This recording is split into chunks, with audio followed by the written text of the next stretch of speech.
Está a Boa começar noite e bem. bem-vindos aos Suspeitos do Costume, o podcast onde três padres conversam sobre as entrelinhas dos grandes assuntos da atualidade da Igreja.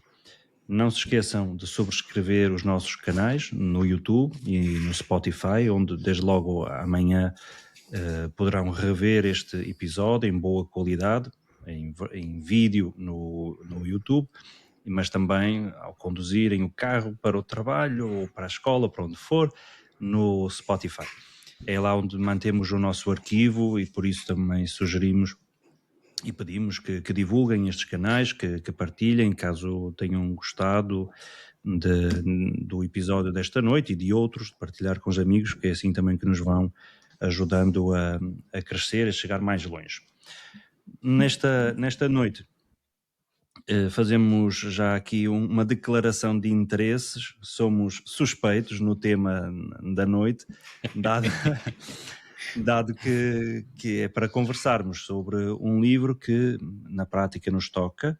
A Igreja regressa à cidade, um livro que tive o prazer de coordenar, editado pela editora Paulinas, que agradeço, e evidentemente também o desafio e a aposta de ver publicado este livro. Eu se calhar fazia aqui uma primeira introdução, só mesmo no espírito do livro, e depois cada um poderá também fazer um primeiro comentário. Vamos andando assim como naturalmente tem sido o nosso estilo. Para explicar o porquê deste livro, a maior parte não saberá, mas na sequência daquilo que foi a minha investigação de doutoramento, há um outro livro intitulado O Colégio de Paróquias, também publicado pelas Paulinas, onde quando estive em Roma, e tivemos os três em Roma, mais ou menos nessa altura, o desafio era pensar para a Arquidiocese de Braga um futuro para as comunidades. Muito se falava nessa altura das unidades pastorais, na altura também, em termos civis, as uniões de freguesias. Já se sabia que a nível de sacerdotes o cenário não seria muito favorável, a curto prazo até, diria, dado que já na altura faleciam em Braga cerca de 15 sacerdotes e eram ordenados 4, mais ou menos, 4 a 5, pelo menos um déficit de 10 sacerdotes naquele espaço temporal, e o que tornava urgente repensar o futuro, não é? Para que, desde logo, aqueles que eram os sacerdotes não vivessem assoberbados do trabalho, como se tem vindo desde já a verificar, e o tema do cansaço, do burnout, ainda para mais em padres novos, é neste momento uma evidência e naquela altura uma intuição. Mas o tempo foi andando e tenho praticamente desde que cheguei com o Padre Paulo na Basílica dos Congregados, foi-me dada essa oportunidade de estar também no centro da cidade, ainda que eu seja natural de São Lázaro, City que boy. é um city boy, é verdade. O fim de semana era na aldeia, mas o resto sempre foi na cidade, Aldeia que nasci na a cidade, é o 2 meu ambiente, é quilómetros do centro. evidente.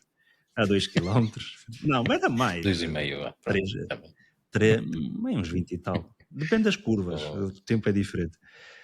E olho como um bocado como nestes podcasts, nestas conversas, há muitas coisas que nascem de conversas informais, de trocas de opiniões, e sempre fomos dizendo e pensando que o modo de estar na cidade é diferente, não é? E há desafios diferentes, o diálogo com a cultura, com os parceiros, seja políticos, seja de empresariais ou até do mundo da solidariedade social, e o modo de ser sacerdote é diferente. Claramente na cidade, nós dizíamos no outro dia, penso que eras tu, Pablo, não é? Que a cidade marca o ritmo e são outros ritmos mesmo para a Igreja, e por isso pareceu-me que era importante, dado que em Portugal não havia uma grande reflexão sobre a presença da Igreja na cidade. Honra seja feita, que acho que das pessoas que mais trabalhou, o professor Alfredo Teixeira, há vários anos atrás, não sei se recordam, penso que foi também com o professor João Duque, Cristo vive na cidade, ou Cristo e a cidade, Precisamente, lembrei-me disso Foi o hoje. congresso, Era, não é? era um blog ou um site mesmo e foi o É, congresso de com o José evangelização. Carlos Miranda também sim, E o congresso de eh, evangelização em Lisboa há muitos anos Sam- também foi um sim. pouquinho nessa isso. linha. Aliás, há vários. Deu para perceber hoje, e quem fizer uma pesquisa no Google, que há muitas referências precisamente se pesquisar igreja e cidade, há muitos textos, há muitos artigos, até do Peter Stewart, Uhum. encontrei um. Sim, do Peter Steele Stewart também, também. é verdade, ainda bem que disseste o nome. Mas pronto, não há, digamos, nos tempos recentes, e as coisas mudam rapidamente, alguma bibliografia existe de fora, mas não em Portugal, e daí esta ideia de escrever um livro a várias mãos. Nesse sentido foram convidados 7 pessoas para escreverem, numa perspectiva multidisciplinar, não é? E há 2 pontos que na altura me pareciam importantes, que são, no fundo, o chão da reflexão. O primeiro, uma perspectiva sociológica, para não partir de pressupostos eventualmente errados ou inexistentes, e daí que o Eduardo Duque tenha falado sobre este fenómeno a nível mundial de cada vez grandes e maiores metrópoles.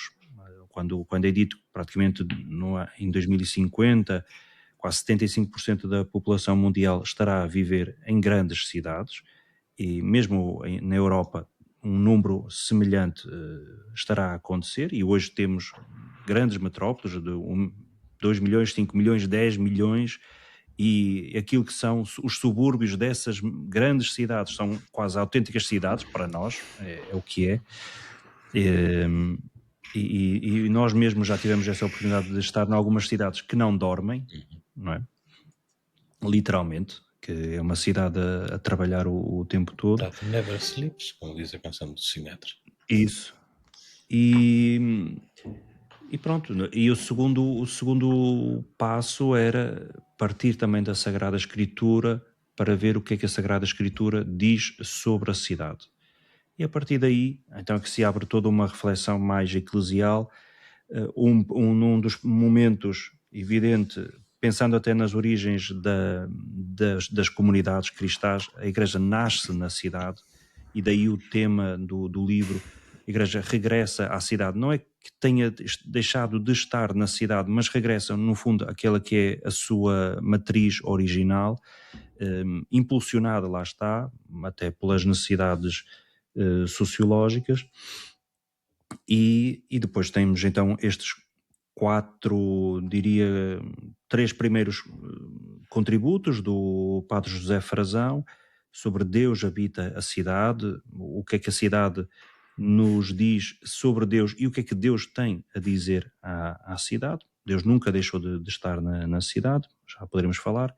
Depois tenho o meu texto já mais voltado para a presença das comunidades cristãs, de que modo é que a comunidade pode estar presente na cidade, e algumas experiências um pouco por todo o mundo que demonstram, ainda que a título exploratório, que a figura que nós conhecemos de paróquia, não é, um templo com os sacramentos, com o sacerdote, não é o único modo de habitar a sociedade. Há outras experiências, mais do mundo protestante, é verdade, mais frágeis, mas também com mais valores, ou arriscando mais em alguns pontos.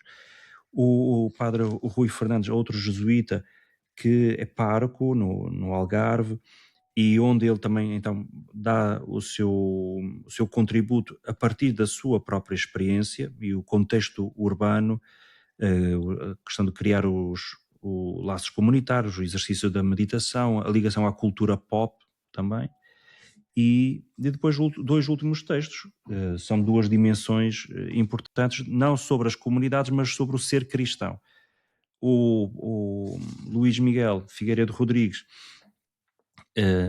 quando nós conversávamos e sobre esta questão de ser adulto em contexto urbano, é um adulto cada vez mais ou melhor, ser cristão na cidade é tornar-se cristão enquanto adulto e não tanto como criança. E hoje há este fenómeno quase até do batismo ser cada vez mais protelado, em alguns casos a dizer à espera até que a criança tenha uma certa maioridade para poder decidir se quer ou não quer ser cristão. Portanto, ou então que as pessoas foram batizadas tão distantes da igreja e começam a aproximar-se na idade da adultez, e era esse o desafio que foi dado ao Luís, de pensar como é que um cristão se aproxima da igreja, que não só aquele que está preconizado no RICA e por aí adiante, não é? Que outros modos de nascer para a fé enquanto adulto.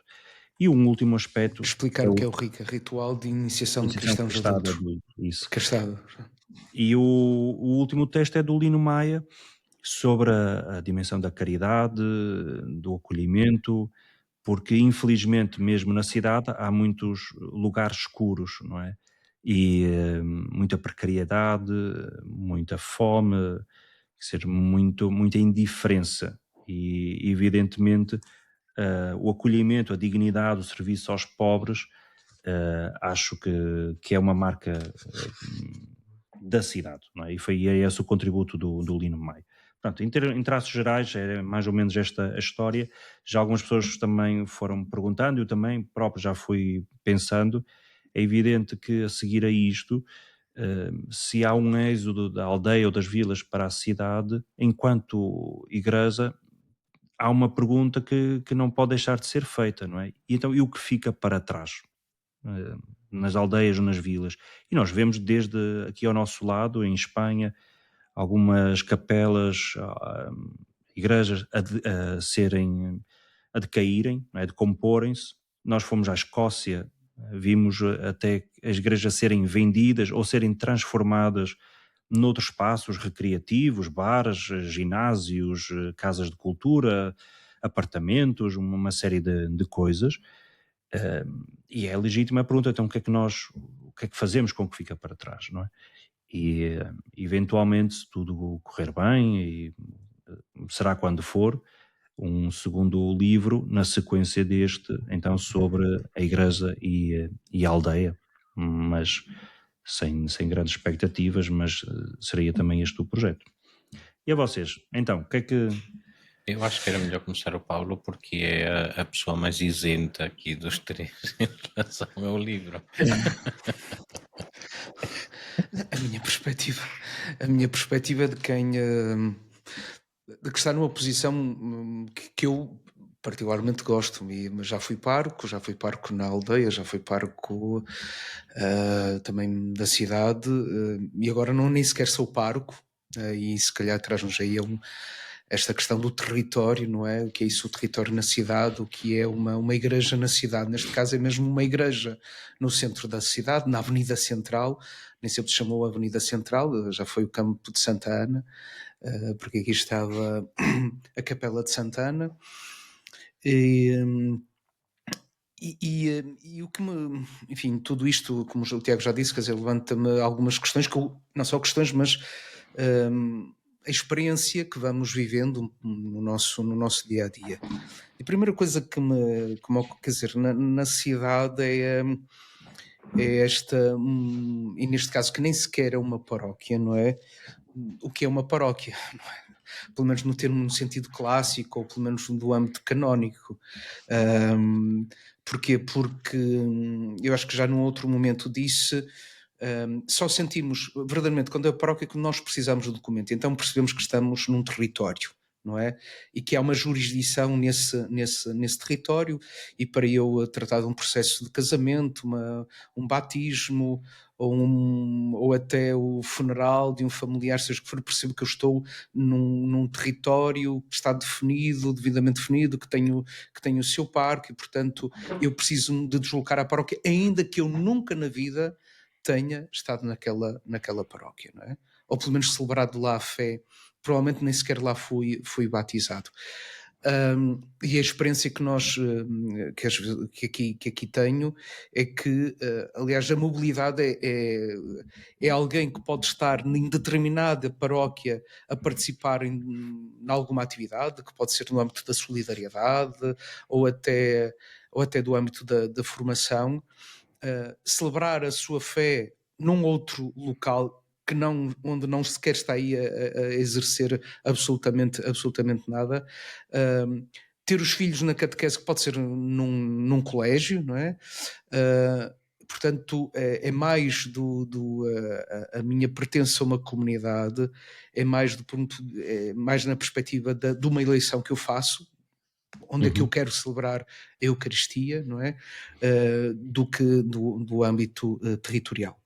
Mas entrando nesta questão da Igreja na cidade, de um modo mais concreto, o que é que deve ser uma igreja na cidade? Como é que nós encarnamos o Evangelho, tornámo-lo presente na cidade? E a primeira coisa que me ocorre é portas abertas. As portas têm que estar abertas. Há uma coisa... portas abertas é literalmente abertas para as pessoas entrarem. E esse é um dos fenómenos de estar numa igreja numa cidade, é que, por exemplo, neste caso concreto, mas acontece noutras situações, vê-se que há pessoas que entram na igreja, permanecem ali, a partir do momento saem, entram outras, mas a igreja é um espaço de acolhimento, um local onde vamos, nem que seja para nos sentarmos, fazer um silêncio.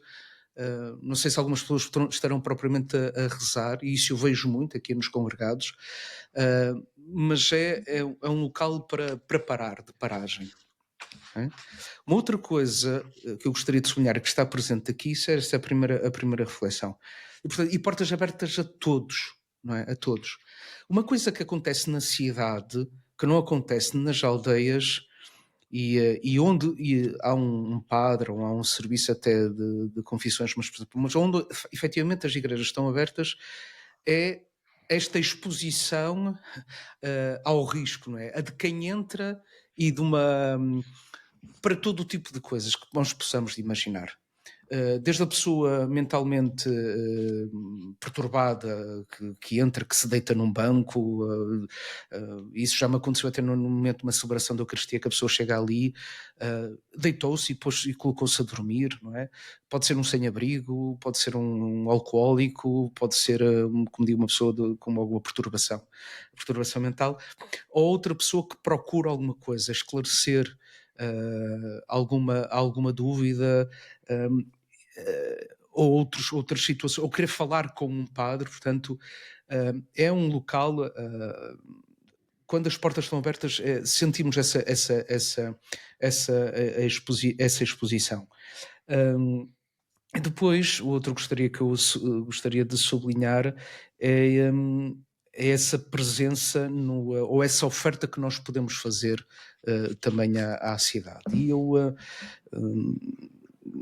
quer dizer, não gosto de centrar, porque quer dizer, parece que estou a falar sempre em causa própria, na situação em que vivo, que é neste caso os congregados, mas sinto isso e sinto isso com muita alegria, que é o espaço de encontro, e onde as pessoas se sentem bem acolhidas, são recebidas, quer dizer, é realmente um ponto de encontro, não é? E acho que isso é o que nós podemos fazer, ou seja, onde as pessoas podem vir, podem participar da vida da comunidade, podem usufruir até de um concerto, mas que oferece paz, oferece serenidade, sem necessidade de grandes justificações. Não sei como explicar isto, mas às vezes sinto aqui a sensação assim: aqui nós estamos bem, aqui podemos entrar, aqui somos sempre bem-vindos. Acho que essa também é uma bela imagem da igreja, mas gostaria só, por enquanto, assim, de sublinhar isto. Pablo, também foste autor, portanto és suspeito. São suspeitos.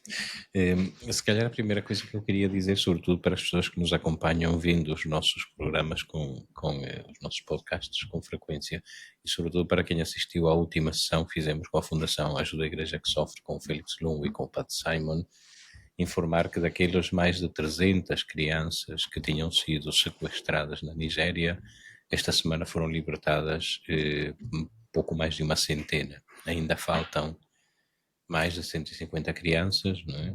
Mas há essa pequenina notícia positiva que a Fundação Ajuda a Igreja que Sofre divulgou esta manhã, precisamente, pelo menos perto de 100 crianças já foram resgatadas nos últimos dias. Quanto ao nosso tema, se calhar antes de falar propriamente daquilo que para mim foi mais uma descoberta ao trabalhar os textos bíblicos sobre a cidade, eu queria se calhar começar com um ponto de reflexão que é ainda prévio aos dados bíblicos, que é a dicotomia entre realidade urbana e rural, que porventura, tanto na Bíblia como hoje em dia, não é tão real quanto aquilo que nos parece. Explico-me. Na Bíblia, por exemplo, a cidade dependia mais da aldeia ou da vida rural do que a vida rural da cidade. Porquê? Porque a cidade dependia, obviamente, de toda a produção de alimentos e toda a força de trabalho e todos os artesãos residiam nas aldeias. Portanto, a cidade era um espaço muito pequenino onde viviam apenas uma parte, digamos, mais da classe dirigente do que propriamente a maior parte da população. Portanto, o equilíbrio entre cidade e aldeia era muito diferente daquilo que é hoje, em que quem vive na aldeia depende enormemente da cidade para acesso a cuidados de saúde, tecnologia, educação, etc. Não é? Portanto, esse equilíbrio era um pouquinho diferente na realidade bíblica daquilo que é em relação a hoje. No entanto, eu penso que, e o padre Eduardo Duque fala disso no seu artigo sobre o conceito de urbanização extensiva, isto é que o fenómeno da urbanização vai se estendendo a outras dimensões que estão para fora da cidade. A verdade é que mesmo as aldeias hoje em dia vivem ao ritmo da cidade, ou seja, mesmo quem vive numa aldeia faz a sua vida conforme os ritmos da cidade. Isto é, hoje em dia, mesmo nas aldeias, são poucas as pessoas que seguem os horários tradicionais da vida rural. Isto é, tudo é pautado pelos mesmos horários que também funcionam nas cidades para a maior parte das pessoas. Porquê? Porque são os horários em que os comércios e todos os outros serviços estão ativos. E, portanto, não há uma grande... Até nas diferenças de inverno-verão, que na vida rural tradicional eram profundamente marcadas por causa dos ciclos da natureza, isso hoje em dia, com a existência da luz elétrica, os meios de comunicação, etc., é uma realidade completamente superada. E, portanto, a cidade está mesmo no âmago, no sangue, na força vital que corre nas aldeias, que dependem elas também dos ritmos da cidade, não é? Que são ritmos que nos entram até através dos meios de comunicação, não é? E essa, se calhar, é a primeira ideia que eu queria sublinhar. Isto é, não se trata apenas de um êxodo rural em direção à cidade, mas de uma invasão da cidade sobre as aldeias. É a impressão que eu tenho, não é? E que se calhar daqui por um bocadinho voltava a referir a propósito de uma outra questão. E a última coisa, antes de entregar a palavra outra vez, é que quando nós falamos da cidade ou das cidades na Bíblia, falamos de uma realidade que é muito diferente daquilo que é hoje a nossa ideia de cidade, não é? Em primeiro lugar, porque é uma das coisas que eu refiro no meu artigo, aquilo que era essencial para o conceito de cidade na Sagrada Escritura é algo que está completamente ausente de quase todas as cidades no mundo hoje, que é a muralha. Ou seja, a muralha era um dos elementos identitários da cidade. Isto, a cidade era um espaço circunscrito, rodeado por uma muralha que permitia a proteção contra as invasões de exércitos hostis, fenómenos de perturbação social, etc. E, portanto, a cidade era um sinónimo de proteção, mesmo para quem vivia fora dela, porque em casos de perigo, todos acorriam para a cidade e dentro da cidade estavam protegidos, não é? Ora, a cidade hoje em dia caracteriza-se precisamente pelo contrário, isto é, por um espaço que não tem muralhas, embora haja um território que até é definido como território urbano, suburbano, etc. Não é? Hoje, porventura, as muralhas das cidades são uma realidade humana, no sentido de serem aqueles que vivem nas periferias. Portanto, a muralha hoje não é feita de pedra, mas é feita de seres humanos. Portanto, é o cordão humano que está à volta da cidade e, novamente, são aqueles que se encontram em circunstâncias mais frágeis, as periferias. Embora haja algumas cidades no mundo onde, lamentavelmente, ainda existem muralhas e ainda hoje se constroem muros. Eu recordo sempre o exemplo mais chocante de todos, a cidade de Belém. Está rodeada por uma muralha imposta desde fora, que esta é a contradição do nosso tempo. Antigamente as muralhas eram construídas pelos habitantes para se proteger de quem estava fora. A cidade de Belém tem uma muralha que foi construída por quem estava fora para se proteger daqueles que vivem dentro. Proteger, entre aspas. Portanto, Mas Paulo, no outro dia, quando o Bruno Nobre apresentava o livro, Paulo Bruno Nobre é o diretor da Faculdade de Filosofia e Ciências Sociais aqui da Universidade Católica em Braga, e falávamos precisamente dessas muralhas, mas também essas muralhas que são muralhas humanas. Eu lembrei-me, e vocês também tiveram a experiência, Newark, passava-se para lá da estação, estava toda a comunidade negra, parecia que estavas num outro mundo, e falávamos dentro das próprias muralhas, não é? Que eram criadas, que são criadas, ou seja, como a cidade, não só aqui em Braga, não é? Há uma muralha, não há restos de uma muralha, mas depois nós percebemos que há bairros, e essa é outra questão, até o próprio urbanismo, não é? Ao serviço da comunidade, da criação de uma cidade onde as pessoas possam conviver entre si, serem felizes, uma cidade que inspira, uma cidade que seja luminosa, costumo dizer assim, não é? Agora, isso também é um desafio para a própria Igreja, não é? Como é que no meio disto é capaz de gerar uma comunidade, não é? Ou nestes lugares ser uma presença do Evangelho. E já agora ia fazer aqui, não é uma provocação, mas acho que há uma coisa que o padre Tiago, introduziu aqui no discurso, assim, digamos assim, teológico, que ele usa muitas vezes, mas aqui numa das propostas, precisamente no texto que ele escreveu, que é que são os interstícios. Ele fala de uma eclesiologia intersticial, quer dizer, nunca ouvi ninguém falar sobre isto, mas já te ouço há muito tempo a falar sobre isto. Acho que era importante explicares o que é que queres dizer com o que é este conceito, não é, dos interstícios aplicado à eclesiologia, não é, à teologia. Sim, isto é, porque quando comecei a pensar um bocado sobre isto das comunidades, há dois sociólogos que causaram mesmo muito impacto na altura em que eu estava a começar, e fiquei absolutamente fascinado pela reflexão deles, dois sociólogos. Um deles chamado Marc Augé, que cunhou esta expressão, vá lá, não lugares, e depois o Giovanni Gasparini, que fala sobre os tempos intersticiais, a espera, e na altura eu falava sobre a espera como um tempo intersticial, já explico. Do Marc Augé também tive já a oportunidade de escrever um artigo sobre a paróquia como podendo ser um não lugar, e isso tem muito a ver com as cidades, não é? Explicando o que é que são os não lugares. Se partirmos do exemplo de um aeroporto, não é? Se pensarmos a relação que nós temos com um aeroporto é absolutamente instrumental. Nós queremos sair de casa para ir para Nova Iorque. O aeroporto é um lugar de trânsito, não nos diz nada senão um instrumento de ir para aqui. Não criamos relações lá, não nos diz muito, não é? Mas dentro de um aeroporto, e por isso para nós é um não lugar, enquanto para outras pessoas que lá trabalham, há as lojas, há um café, há os seguranças, o pessoal do aeroporto, é o seu lugar de trabalho, onde eventualmente podem criar relações, serem felizes, construir a sua vida. O que quer dizer que o mesmo espaço, o mesmo território, pode para uns ser um lugar hospitaleiro, um lugar onde se geram relações, e para outros não significar nada. Quer dizer que o fator humano é absolutamente relevante.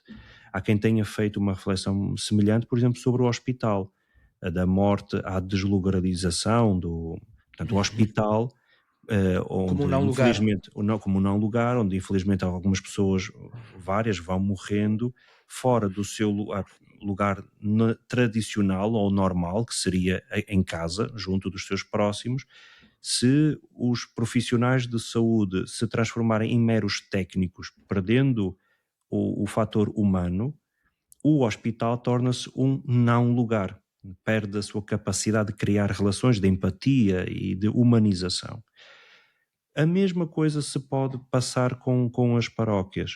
Se repararem, o esforço que muitos colegas têm feito, muitos amigos têm feito, que é passar de paróquia, depois é comunidade paroquial ou comunidade de... Quando nós estamos a dizer comunidade, estamos a dar um tom muito mais relacional, mostrando que há alguma coisa que falta. Portanto, tornou-se aquilo que nós dizemos uma estação de serviços, é a prestação de um serviço, o casamento, um batizado e por aí lado. A Eucaristia como uma massa anónima, as pessoas entram, saem, não criam relações, e nesse sentido a paróquia pode tornar-se um não lugar, porque não se geram relações, e isso ainda tem maior impacto na cidade, porque há pouco Paulo estava a dizer, e bem, podemos seguir o critério de eleição, não é? De alguém escolhe uma comunidade onde quer estar inserido, isso é se calhar o passo essencial. Outros só participam numa determinada comunidade e amanhã noutra, ou porque tem estacionamento, ou porque o horário é mais conveniente naquele dia, ou O porque critério de comodidade hoje é muito... é cómodo, mas não há uma relação. São. Portanto, há uma prestação de um serviço religioso e está feito. E mesmo se quem participa numa comunidade não tem cuidado, aqueles que são os colaboradores, catequistas, coralistas e por aí adiante, podem cada um prestar um serviço, mas não formar comunidade. E nesse aspecto pode ser um não lugar. O outro lado dos interstícios, o Giovanni Gasparini tem uma teoria muito interessante que é, os interstícios são de 3 níveis. O primeiro, o mais básico, é o tempo. Nós quando vamos de casa para a escola, há ali um tempo que medeia a ida do ponto A ao ponto B. Isso o interstício é da linguagem também das ciências, é o que está entre duas coisas. Por exemplo, é o espaço entre as células. E o que ele diz é, esse tempo que vai do A ao B, até por causa desta teoria time is money, tudo tem que ser produtivo, tudo tem que ter utilidade. Esse tempo é tempo tido como perdido. Por isso é que nós temos que o ocupar, ou a ler, não é? Quando vamos no metro, não é? Ou a ler, ou a ouvir a rádio, ou a conversar ao telefone, para dar um certo grau de utilidade, que já agora, para nós, enquanto igreja, é contraproducente, porque a igreja também, ou a fé, vive da espera, da expectativa. E se nós desabituarmos aos tempos que medeiam, e isto é a eclésia intersticial, deixamos de ter, por exemplo, começa-nos a fazer impressão um retiro, ou estar diante do Santíssimo, porque é um tempo tido para muitos como inútil ou não produtivo. Há um segundo interstício que ele diz que são experiências do cotidiano que têm marca de marginalidade ou de excepcionalidade. Portanto, no dia a dia, há de vez em quando surpresas boas, como alguém não estando à espera que nos liga, um encontro que acontece entre duas pessoas, uma mensagem, portanto, são coisas que não estavam à espera e que nos fazem saltar fora da experiência do cotidiano, e nesse aspecto é um tempo diferente. O terceiro, se bem me recordo, ele diz que isso é um outro nível, são as séries, são os universos colaterais à vida cotidiana, como sendo a realidade virtual, o teatro, parece uma espécie de um outro universo. Pronto. Mas esta realidade então, que é o base dos interstícios entre as duas realidades, é em parte esta transição que vinha de uma imagem muito forte de João 23, a igreja que é a fonte, não é, da cidade onde todos acorrem, mas hoje as grandes cidades e as novas cidades já não têm um centro. Tem vários centros. Só tem quarteirões. Exato. Quer dizer, é até difícil, é estranho movimentar-nos numa cidade, porque geograficamente não temos pontos de referência. Portanto, a igreja, mesmo essa ideia, essa imagem da Fontanário, já nem é adequada à própria realidade urbana. Não é?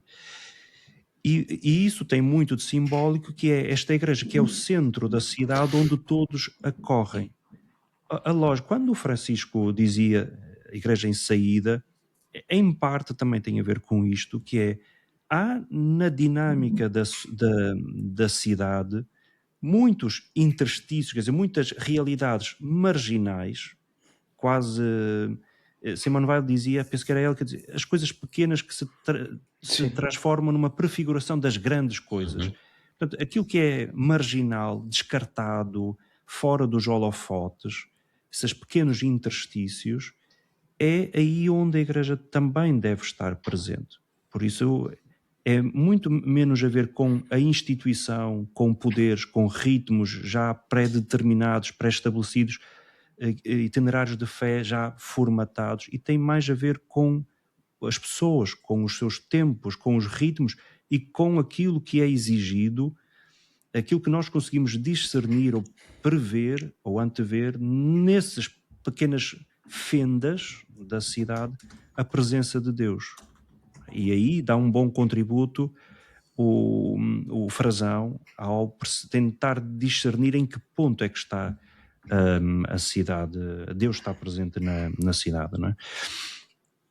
Agora, claro que aí há experiências, lá está, do mundo protestante, que talvez por não terem esta carga histórica tão enraizada quanto a nossa, não é? Ter que defender o património, ter que sustentar isto. Tem mais agilidade. Tem mais agilidade. Nós para abrirmos um centro de culto, nós para abrirmos mais uma paróquia. Eu lembro perfeito, eu estava, mais uma vez, o Bruno Nobre estava a falar também da experiência no Brasil. Eu lembro perfeitamente, na Jornada Mundial da Juventude, no Rio de Janeiro, uma das perguntas que colocaram a um padre que trabalhava nas favelas era o número crescente de igrejas evangélicas, a diminuição dos e a diminuição até de católicos, não é?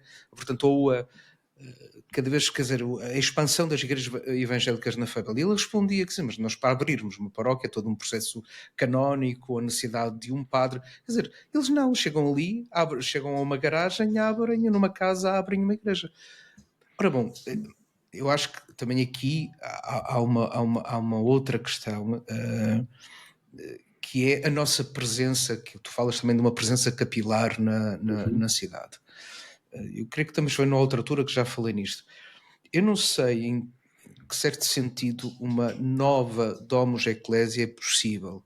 Ou seja, num bairro, num bloco de apartamentos, de haver algumas famílias em que o seu ministério podia ser precisamente a animação espiritual ou um ponto de encontro para oração, para formação, ou seja, uma presença da igreja nesses locais. Não sei o que é que vocês pensam disso. Eu, se calhar, nesse sentido, mas o Tiago pode falar um pouco mais disso. Essa é precisamente a ideia das células de evangelização e das equipas de casais.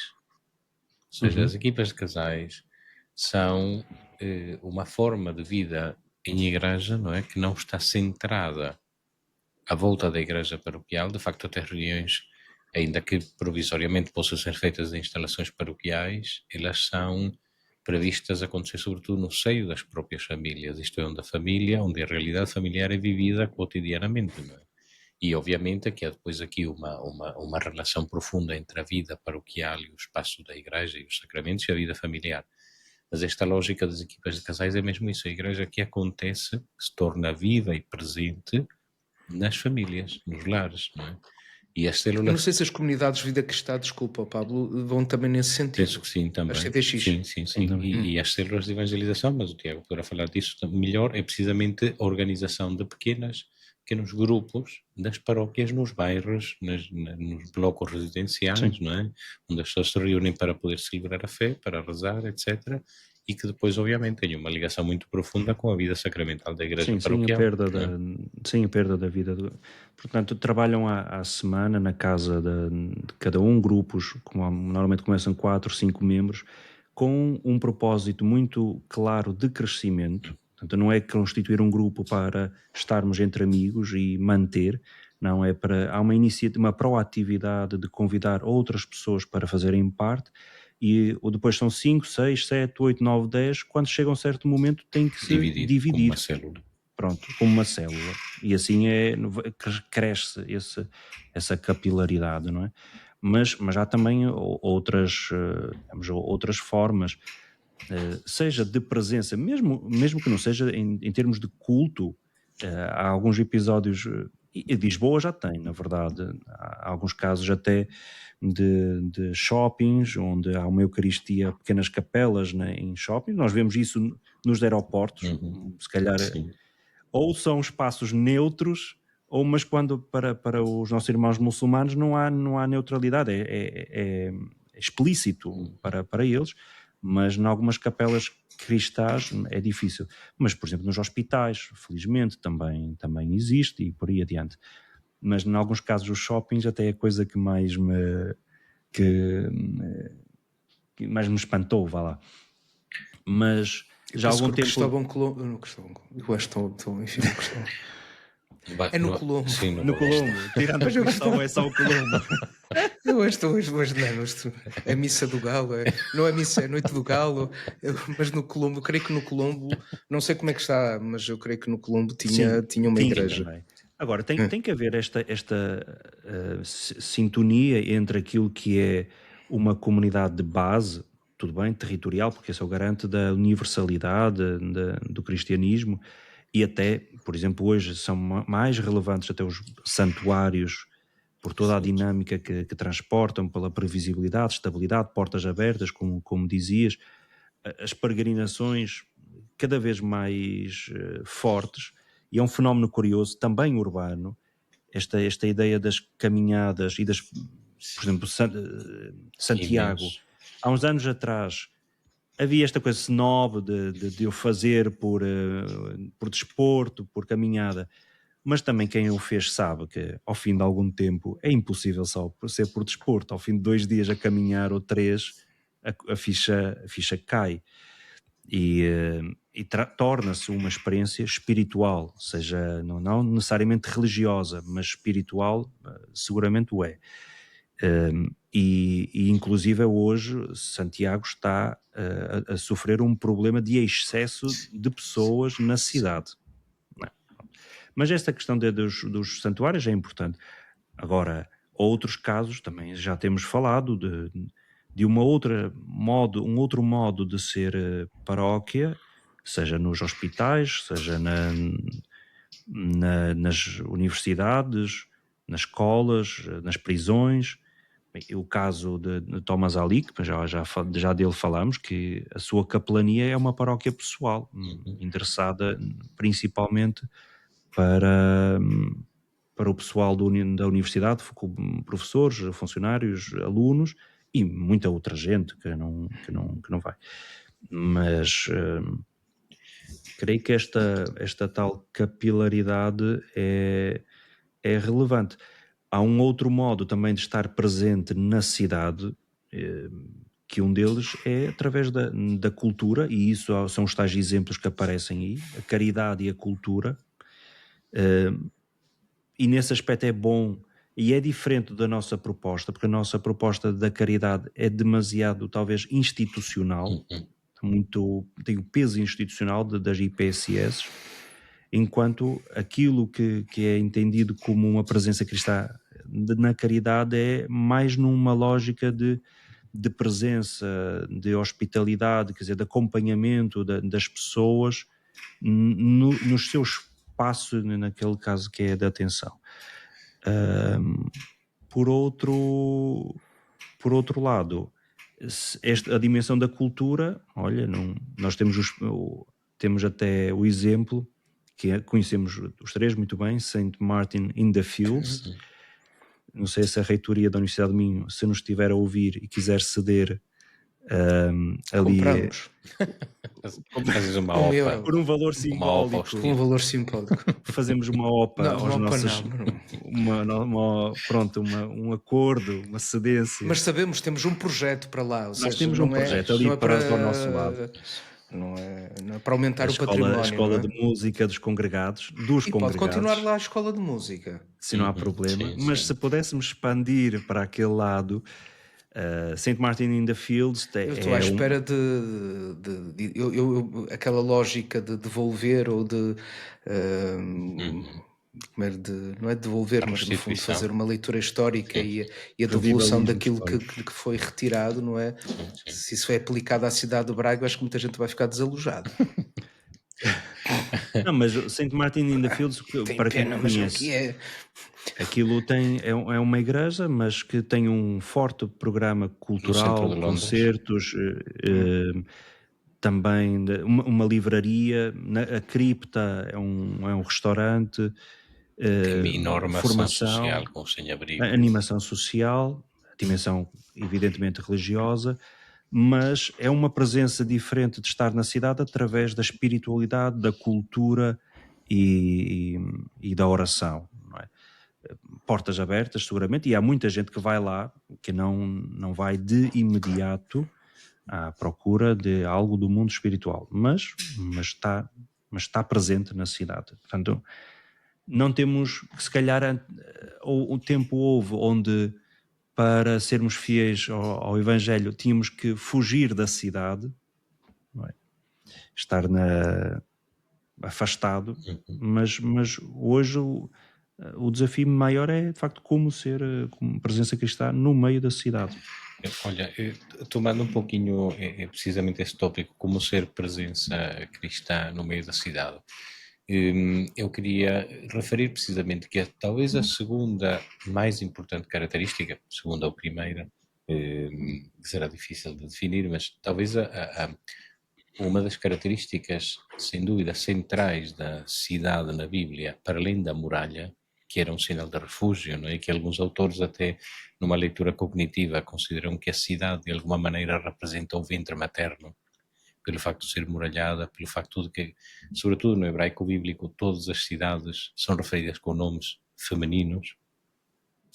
Para além dessa dimensão de proteção, de refúgio, a outra grande dimensão da cidade na Sagrada Escritura, sobretudo no Antigo Testamento, é que, como diz o Salmo, a cidade é importante porque é a cidade do grande rei. Porque Jerusalém é a cidade do grande rei. Isto é, a cidade é sobretudo um espaço habitado. E habitado por aquele que mora nos céus, mas que mora também no meio do seu povo. Ou seja, a cidade era por excelência o espaço do templo, o espaço do encontro com Deus. E por isso mesmo quem habitava nas aldeias, forçosamente dirigia-se muitas vezes à cidade para poder participar nas grandes peregrinações, nas grandes solenidades e para poder participar no culto que era celebrado de forma solene, exclusivamente no templo. As sinagogas, na verdade, são uma realidade bastante recente no judaísmo. Não é? Apareceram um pouco mais de, talvez, 2 séculos, alguns consideram muito menos do que isso, antes de Jesus. Como? Pós-exílio da Babilónia, Sim, as muito sinagogas. depois, talvez. Muito depois. Portanto, ou seja, o centro do culto, de facto, era, em grande parte, o templo. Não é? E esta presença de Deus, que depois, quando a cidade é destruída, no livro de Ezequiel, o profeta vê a glória de Deus abandonar a cidade, não é? Como que partirem junto com os exilados para a Babilónia. Ou seja, há também, se quisermos, uma ação de Deus que quebra as fronteiras para estar onde quer que o seu povo esteja. E nesse sentido, a cidade é também um desafio para a Igreja, na medida em que a Igreja tem de continuar a ser veículo, instrumento da presença de Deus no meio das pessoas. E se as pessoas estão, sobretudo nos contextos urbanos, a Igreja tem de estar presente de uma forma enorme, forte, precisamente onde as pessoas estão.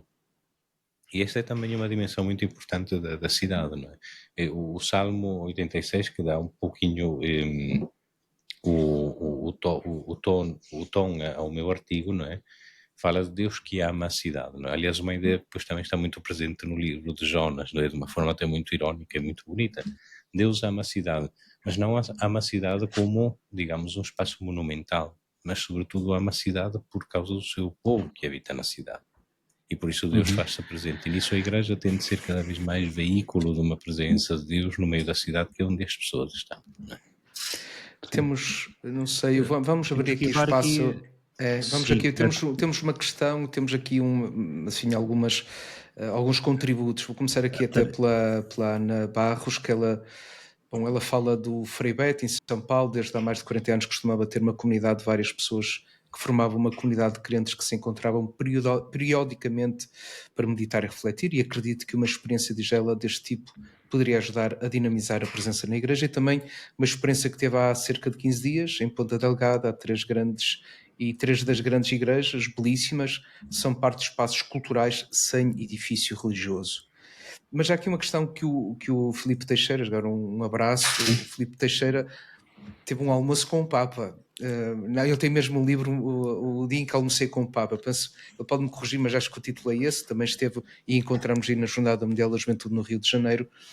E ele diz: caros amigos, boa noite, muitos parabéns por esta iniciativa. Atualmente, ao falarmos de igreja na cidade, remetemos para vários contextos geográficos. No entanto, uma porta de entrada na igreja, paróquia física, internet, através das redes sociais, etc. A minha pergunta, em jeito de desafio, é sobre como é que essa porta da entrada se pode ajustar a todos os desafios que a nova igreja na cidade veio trazer.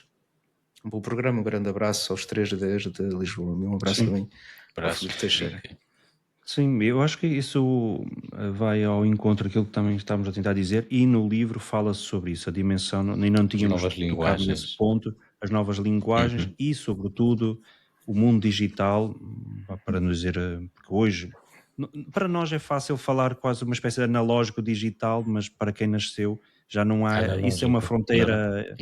que não existe. Balofa, porque não existe, há uma continuidade, talvez de diferentes plataformas de comunicação. Olha, mas digital. Estava aqui a pensar, se calhar era boa ideia um dia termos um programa online, ou um podcast, uma coisa desse género, porque era capaz de ser uma boa maneira de ter uma presença nas novas linguagens.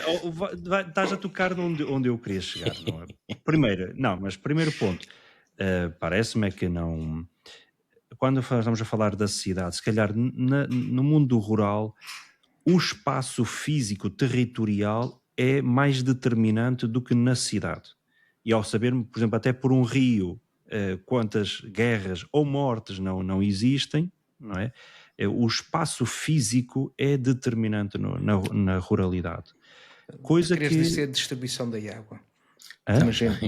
Se os canais da água, ou seja, quem hoje eles têm direito à água, fecharam ou abrir, quer dizer, quanta gente morreu com uma sacholada por causa de água. Claro, agora, no caso da cidade, a inexistência de fronteiras é mais pragmático, portanto, tem mais a ver com as pessoas do que propriamente com os espaços geográficos. Até porque, através do fator da mobilidade e da comunicação, então, hoje nós pegamos num avião, nós não contamos, a distância entre países não se mede por quilómetros, mas por quanto tempo nos demora a lá chegar. Claro.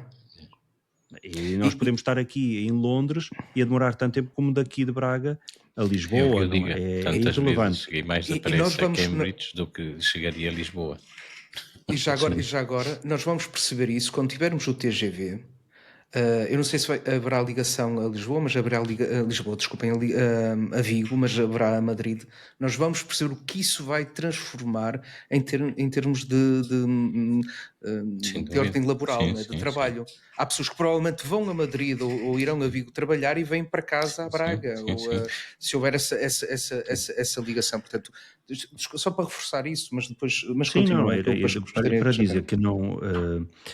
não tem a ver tanto agora com o território, é secundário, e nós, quando estamos no centro da cidade, até temos dificuldade de saber em que paróquia estamos, não sabemos os limites, são virtuais os limites, tal como através dos meios de comunicação, seja a rádio, a televisão ou a internet, conhecemos o que se passa noutras grandes cidades e um pouco por todo o mundo. Portanto, há esta ideia mesmo de um espaço interligado. Nesse aspecto, para nós, a internet, indo ao encontro do que o Filipe estava a dizer, creio, felizmente, que nos últimos, e até diria neste último ano, talvez, não é preciso ainda mais para trás, pelo menos referindo-se a Portugal, tenho notado uma evolução bastante positiva.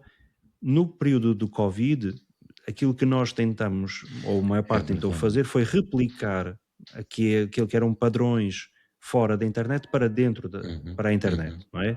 Eucaristia, catequeses, mas numa réplica. E a igreja, que é verdade, não sabíamos estar. Portanto, tentávamos, por mimetismo, esquecendo que há linguagens próprias para o fazer. Neste último ano, 2, em Portugal, parece-me estarmos a dar passos muito positivos, primeiro perdendo receios de uma exposição, de uma linguagem diferente.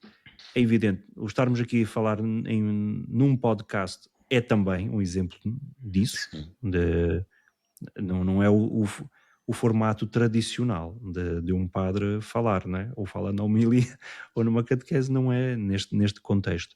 Mas também vemos cursos de formação, microcursos temáticos que podem ser dados ou comprados, inclusive, não é?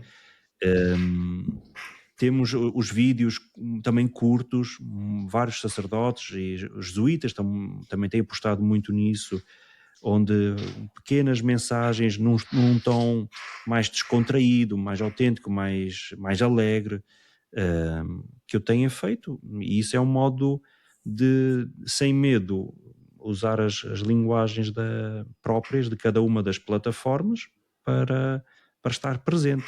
E isso é tipicamente... Olha, nessa lógica da formação, não é? Curiosamente, precisamente desde o ano 2020, desde o início da pandemia, não é? Todos os anos eu tenho estado a dar cursos online. Portanto, os cursos de introdução ao Antigo Testamento, ao Novo Testamento e à Sagrada Escritura nunca os deixei de dar desde 2000, todos os anos, não é? E dentro de um par de semanas começo mais um curso online para o Arciprestado de Famalicão, embora acho que eles tenham as inscrições abertas para outras pessoas, agora passo a publicidade, de introdução ao Antigo Testamento. E já é uma sequência, o terceiro, não é? Ao serviço do Arciprestado de Famalicão. Começar aqui um movimento de pressão ao seu padre Pablo Lima de organizar um curso bíblico de introdução à Sagrada Escritura online. Pois, eu tenho que avançar com isso. Já há petições para tudo. Eu quero iniciar hoje, assinante número 1. Toca a assina a petição online, vamos já criar. Assina a petição. Alguém faz favor, crie neste momento uma petição online. De avançar. Mas já agora, Tiago, não era o momento de introduzir a publicidade suspeita? Sim, já agora, antes que fujam. Eu acho que é este momento. É este momento da árvore das patacas. Estejam atentos. Quem comprar hoje ou amanhã, vá lá, essa benesse.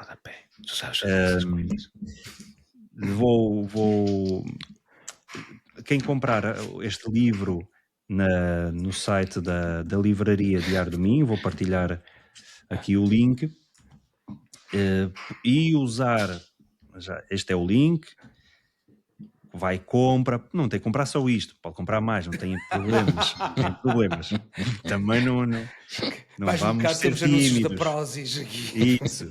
E depois no carrinho, se puser este voucher, chamado com o código suspeitos15, em minúsculas, hoje e amanhã, minúsculas, é em letras minúsculas, mas o desconto é grande, é de 15%, está bem? Entre hoje e amanhã podem fazer essa compra com um desconto mais simpático para este livro que estamos agora a falar. Muita publicidade. Só queria sublinhar aquilo que o Tiago e o Pablo acabaram de dizer, que vem de encontro, enfim, esta questão do que é o território, que espaço é que eu habito, como é que eu vivo a minha fé e como é que eu celebro a minha fé. Portanto, e é mesmo isto, quer dizer, ter os filhos num determinado colégio, ali fazem a catequese, um trabalho sociocaritativo numa determinada comunidade, depois pertenço lá sei, estou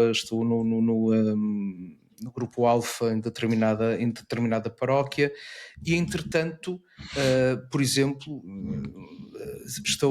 assisto ou participo das formações do Padre Paulo Ricardo, que é um sacerdote brasileiro, ou um outro qualquer, há vários, ou então faço um curso online da Brutéria, ou no futuro do Padre Tiago. E é esse Pablo. do Padre Pablo e quem sabe no futuro do Tiago. Mas essa é a nossa realidade, não é? Portanto, e esse é um mundo também em transformação que acontece, para o qual nós temos de saber viver naturalmente, que não é controlável, que não se pode dominar, que não se pode ter a pretensão enfim, precisamente de controlar tudo isso, que é assim, não é? O que se torna mais exigente também de facto, para o padre, quer dizer, a exigência é muito maior. Desde a sua formação, não é? Ora está, que venha, aliás, há um dia nem tanto surgiu essa questão, quer dizer, não queremos padres intelectuais, queremos pastores, quer dizer, essa dicotomia que não faz sentido. É uma falsa dicotomia. Porque quem não, claro, precisamente, não é? Porque o pensar a fé não nos afasta das pessoas, muito pelo contrário, pensar bem a fé significa pastorear bem, quer dizer, o amor precisa de inteligência. Olha, não é? já o dizia Santo Anselmo, fidens querens intellectum, a fé que questiona a razão. Precisamente. Portanto, o terreno e a razão que questiona também a fé. Claro. Portanto, são esse duplo movimento. Agora, muitas pessoas, quando vêm à celebração da Eucaristia, eu creio que, enfim, quem sobretudo tem uma relação com elas, escutas, ouves em confissão, muitas delas já escutaram uma homilia na Canção Nova. Sim. Ou já foram à internet e fizeram a sua oração, ou se quiser escutaram o Passo a Rezar, que aliás o Tiago fala precisamente nesses interstícios, quer dizer, enquanto nós vamos, quer dizer, deslocamos de autocarro, de comboio, de metro, no carro, ligamos o rádio e vamos ali naquele momento vamos a fazer o nosso momento também de oração. E o Passo a Rezar nasceu para isso, quer dizer, para uma realidade urbana e para a vida daquilo que é a realidade das pessoas. Só gostaria, eu acho que o artigo de todos, mas o artigo para Tiago apresenta-nos algumas sugestões ou intuições que o Tiago tem sobre a pastoral na cidade. Uma que me parece que está muito contracorrente, Tiago, é esta, não um dos grandes eventos, mas afim do tu a tu, das pequenas coisas, não é? Sim. Não sei se queres aprofundar um bocadinho mais nisso. Muito brevemente, porque também temos que terminar.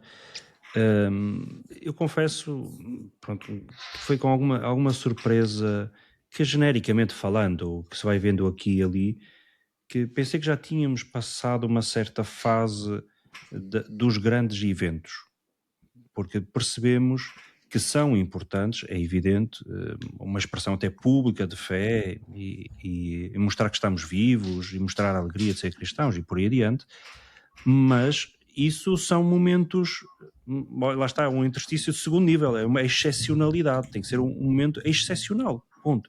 Não pode ser a pastoral normal da Igreja, que era isso que existia, não é? E que alguns casos querem que continue a existir.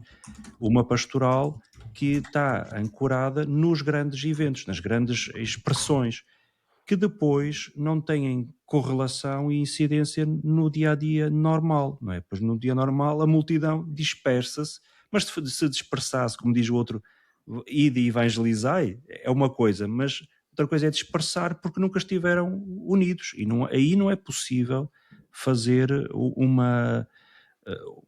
um caminho consistente e coerente de crescimento na fé. Nem sequer do nosso lado, enquanto igreja, que possa ter responsabilidade de acompanhar as pessoas, não é nas grandes multidões que nasce cristão, não é? Nos pequenos grupos, naquela chamada, naquela conversa mais individual, porque cada pessoa está num ponto diferente de estar na fé, e não propriamente há receitas pré-determinadas para todas as pessoas. Recordo como, por exemplo, Pablo, talvez não te recordes, mas uma das conversas que tivemos em Roma tinha a ver até com isto da Eucaristia, onde nós falávamos que até mesmo na cidade há um conjunto de pessoas que, porventura, até podem durante o dia ir a uma igreja, sentar-se, ter o seu momento de oração e tudo mais, mas que não se revêem nesta necessidade ou não estão nesse ponto da sua vida de participar na Eucaristia ao domingo. Só que nós temos um modo, enquanto igreja, de ser tão preto ou branco. És um bom cristão, um mau cristão, se participas ou não participas na Eucaristia, se estás neste evento da igreja ou não estás, que criamos aqui barreiras, afastando as pessoas para alguma coisa, num momento onde elas não sentem isso como uma necessidade para elas. E fica depois a pergunta o que é que nós, como comunidade, e sobretudo em comunidades então de cidade, temos para oferecer de verdade para essas pessoas que não estão nesse ponto da sua vida. O Papa Francisco falava muito da necessidade de oferecer itinerários, ou seja, para as pessoas se irem aproximando gradualmente, não é? Eu acho que é necessário, de facto, nós termos um apelo muito grande e muito claro, não é? Que as pessoas não deixem de participar na Eucaristia, porque é central, porque é a coluna vertebral da nossa vida cristã, não é? E que não há vida cristã sem sacramentos, e mormente sem Eucaristia, sem Palavra de Deus, sem reconciliação sacramental, e portanto é necessário esta pastoral que encontra nos sacramentos o principal momento e espaço de encontro com Deus. Mas de facto é necessário criar também itinerários, não é? Para ajudar as pessoas progressivamente a aproximar-se ou a descobrir, para aquelas que nunca descobriram, a beleza e a riqueza e a centralidade da Eucaristia. E de facto isso falta muito, não é? De facto, como tu dizes, as nossas propostas são preto ou branco, não é? E falta muito mais para ajudar as pessoas a progressivamente reencontrar a Deus e irem se aproximando pouco a pouco, não é? E particularmente nas cidades, essa necessidade é ainda maior. Precisamente porquê? Porque nas cidades, como dizia o Paulo, o facto de manter portas abertas permite que muitas pessoas que na verdade pouco ou nada conhecem sobre a fé possam entrar livremente. Nós assumimos ainda hoje que as pessoas são todas católicas ou têm alguma ideia do que é o cristianismo, e não é verdade. Não é verdade, não é? Se calhar algum dia até podemos falar disso. Uma das experiências mais interessantes que eu tive em Cambridge, não é? Quando estava a colaborar na igreja paroquial, foi a quantidade de gente que não era cristã que entrava pela porta dentro e, vendo o sacerdote, vinham logo fazer perguntas. Lembro-me de um jovem hindu que durante várias semanas veio falar comigo porque estava com um problema pessoal e ele não encontrava no hinduísmo resposta. E, portanto, entendia que o cristianismo lhe dizia muito mais para a situação em que ele estava a viver do que o hinduísmo. Eu não sei qual foi o resto da caminhada que ele fez. Encontrámos-nos durante várias vezes para conversar, não é? Depois ele mais ou menos conseguiu resolver a situação de vida em que estava, mas a partir daí, enfim, fez o seu caminho, não é? Mas lá está, a nós faltam-nos muitas propostas para quem se está a aproximar lentamente, quem nunca foi iniciado à fé ou foi iniciado à fé e se perdeu pelo caminho, não é? Falta muito disso, de facto. Nesse aspecto, o artigo do Luís toca, o propósito do artigo é exatamente esse. Minha gente. Olha, para terminar, eu só queria dizer que passados 20... Este é o episódio número 28? 28. Eu considero que um sinal grande do desenvolvimento na igreja no mundo online é, por exemplo, que eu nunca pus, por engano, um filtro no meio das nossas conversas. Nunca apareceram aqui umas imagens esquisitas como aquele outro padre, não sei se lembram, durante a pandemia, pôs um chapéu de cowboy e não sei o quê, e depois queixava-se que alguém lhe tinha feito uma maldade e tinha-lhe posto uma imagem durante a celebração da missa online. Nós seguimos o princípio que funciona, está quieto. Eu fui vítima de um meme. Graças a Deus apareceu, mas circulou muitas vezes, que na altura queria partilhar no WhatsApp, já não se... que era, lembras-te, Tiago, a irmã foi ler, já não sei, foi ler, enganou-se, portanto a missa estava a ser transmitida online da Capela do Paço, e eu não consigo parar de rir, sei que aquilo circulou. Sim. Graças a Deus desapareceu, mas provavelmente alguém agora vai recuperar. Agora que lembraste, Agora vai Agora que recuperar. lembraste. Agora vai recuperar. Vamos recuperar esta altura. Mas, de facto, muito ridículo. Eu gostaria primeiro dizer que o Benfica ganhou, e, portanto, ao Nápoles. Grande notícia. Isso é importante. Mas eu gostaria de... O Padre José Frazão, não desfazendo os seus padres, mas o Padre Frazão escreve muito bem. Eu acho que tem aqui uma... Gostei imenso desta passagem que nos mete a caminho, sempre caminho de Páscoa. Agora aproveito também para o grande slogan da nossa programa pastoral da Arquidiocese de Braga. Mas porque acho que é muito interessante, que é: a cidade faz ressoar com nova intensidade a voz da manhã de Páscoa. Não está aqui. Precede-nos, ou precede-vos mais além das imagens fabricadas e das palavras conhecidas, dos conceitos estabelecidos e das regras fixadas, das formas herdadas e dos rituais repetidos. Não está aqui. A perda do que se tinha como claro e seguro poderá ser passagem pascal, talvez longa, talvez dolorosa, talvez incerta, para outra inteligência das coisas, para novo calor no coração, para outros encontros à mesa. Os sinais de que o Senhor está vivo serão a procurar nos frutos que gerará entre nós, crentes e não crentes, cristãos e crentes de outros credos, entre humanos e criação.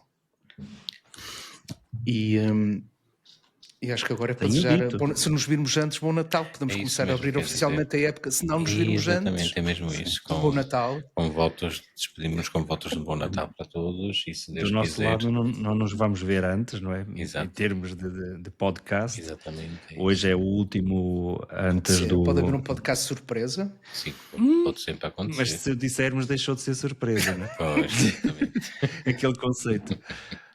Mas oficialmente, oficialmente é o último podcast deste ano, antes do Natal, portanto desejamos a todos um santo Natal e quer dizer que retomamos em janeiro, vamos depois, como prenda de Natal, anunciar as novas datas, a nova temporada e se entretanto tiverem... apesar de tudo e apesar deste interregno, façam-nos chegar as vossas sugestões, este feedback, e é bom ver também as mensagens que ao longo desta nossa conversa vão chegando. Não dá para falar sobre todas, mas é um espaço também de reflexão e de partilha que vamos criando aqui. E não se esqueçam, Suspeitos 15, só hoje e amanhã no site. Hoje e amanhã, depois não digam que eu não avisei. Cyber Monday, Black Friday e Wednesday também, Purple Wednesday. Eu acho que temos que começar a pensar no merchandising de Suspeitos, umas t-shirts, umas canecas. Já temos um emoji ou um sticker, Tiago, não sei se podes mostrar. Quando alguma coisa aparecer no vosso WhatsApp, isto é suspeito. Pois, exatamente, é isso. Alguma coisa suspeita, não é? Olha, para uma caneca isso poderia ser, que é para estarmos aqui até porque com a caneca. Eu acho que vai ser um investimento. Já tivemos os microfones, o Riverside, e agora vai ser a caneca. Isso. Uma boa noite a todos. Boa noite a todos e um bom Advento e Santo Natal. Obrigado. Boa noite.